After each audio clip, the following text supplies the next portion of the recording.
그들이 겟세마네라 하는 곳에 이르매 예수께서 제자들에게 이르시되 내가 기도할 동안에 너희는 여기 앉아 있으라 하시고 베드로와 야고보와 요한을 데리고 가실새 심히 놀라시며 슬퍼하사 말씀하시되 내 마음이 심히 고민하여 죽게 되었으니 너희는 여기 머물러 깨어 있으라 하시고 조금 나아가사 땅에 엎드려 될 수 있는 대로 이때가 자기에게서 지나가기를 구하여 이르시되 아빠 아버지여 아버지께서는 모든 것이 가능하시오니 이 잔을 내게서 옮기시옵소서.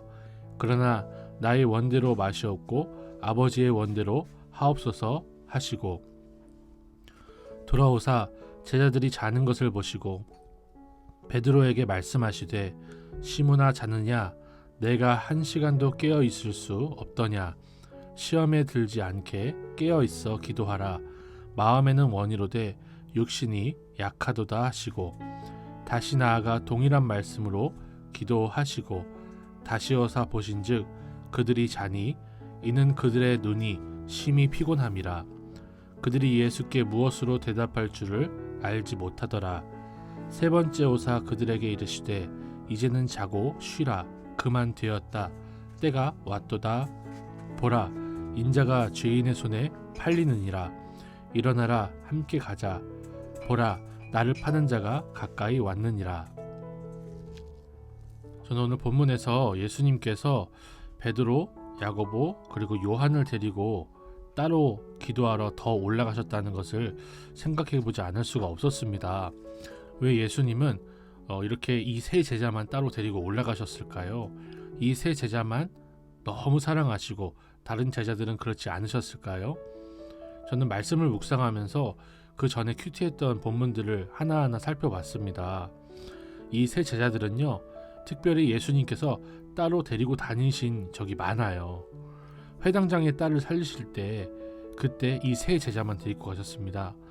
변화산 사건을 경험할 때도 이 세 명만 데리고 가셨어요. 그리고 예수께서 마지막 날에 있을 징조에 대해서 말씀하실 때도 여기에 안드레만 추가돼서 4명이 예수님과 함께 말씀을 나누는 것을 보게 됩니다.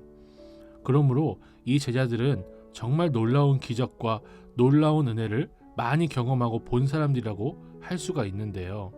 그런데 예수님이 기도하실 때 이 제자들은 예수님의 마지막 기도 시간에 함께 깨어있지를 못합니다.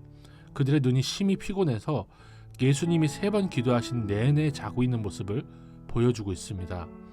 저는 이걸 생각하면서 너무나 놀라운 은혜와 특별한 경험을 할지라도 그런 특별한 경험들이 우리를 특별하게 만들고 우리를 단단하게 만드는 것이 아니라 깨어 기도할 때에만 우리가 하나님의 백성답게 살 수가 있다는 것을 생각해 볼 수 있었습니다.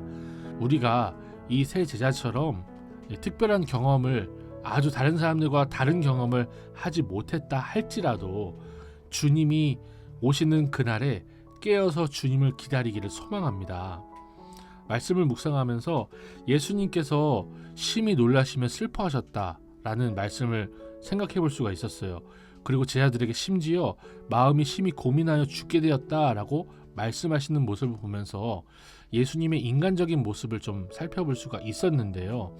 예수님은 인간이시기 때문에 연약해 보이시고 또 하나님이시기 때문에 강하신 게 아닙니다. 한 위격 안에 신이신 것과 인간이신 것이 함께 공존하고 섞이지 않습니다. 그래서 예수님이 인간이니까 이런 모습도 있다라고 생각하기가 어렵더라고요. 그런데 왜 예수님께서 심히 놀라시며 슬퍼하사 마음이 심히 고민하여 죽게 되었다라고 하셨는가를 계속 말씀을 묵상하면서 생각을 해보았어요. 예수님께서 본을 보이시기 위해서 이렇게 말씀하신 거라는 생각이 들었습니다. 저는 이 말씀을 묵상하면서 이 마지막 날에 주님을 깨어 기다리는 사람에게는 이러한 감정, 놀라며 슬퍼하는 감정, 그리고 심히 고민하는 것이 반드시 필요하다는 것을 예수님께서 보여주신 게 아닌가라고 생각했습니다. 심히 고민하지 않으면, 고민할 거리가 없으면 주님 앞에 간절히 매달려서 기도하지 않기 때문에 그래요. 심히 고민하지 않으면, 죽게 되었다고 생각하지 않으면 하질 않습니다. 우리는 예수님께서는요, 이렇게 마지막 날을 기다리는 우리가 심히 놀라며 슬퍼하며 마음이 심히 고민하여 죽게 되었다라고 할 정도로 그런 심령으로 주님 앞에 나아가기를 본을 보여주신 것입니다. 저는 그렇게 생각을 했어요. 사실상 우리 주변에 그렇게 어려운 일이 없을지라도 주님 앞에서 이런 심령으로 매일 주님의 말씀 앞에 나아갈 수 있고 주님께 무릎 꿇을 수 있는 제 신앙이 되기를 소망합니다. 우리가 이런 마음으로 깨어 기다리기를 소망합니다. 또 우리 주님께서 기도하실 때 하나님 아버지께서 모든 것이 가능하신 분이라고 기도를 하십니다. 그러면서 아버지의 원대로 하옵소서라고 기도를 하시는 거예요. 이게 모든 것이 가능하신 분이 그분 뜻대로 하시면 구원이라는 거죠. 놀랍지 않습니까? 하나님이 모든 것을 하실 수 있는 분인데 그 모든 것을 하실 수 있는 분이 자기 마음대로 하시면 공포가 아니라 구원이라는 거예요. 이 땅의 인간들은 독재자가 모든 권한을 갖게 되면 공포 그 자체가 돼버립니다. 그런데 우리 하나님은 모든 것을 하실 수 있을 뿐만 아니라 그의 원대로 이루신 것이 우리의 구원이며 우리의 영생입니다.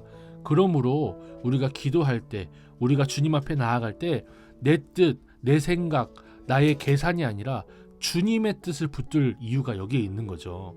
그래서 저는요, 주님 앞에 오늘 하루를 살면서 나의 원대로 마옵시옵고 아버지의 원대로 하옵소서라는 기도로 나아갈 수 있는 오늘 하루를 보낼 수 있기를 소망합니다.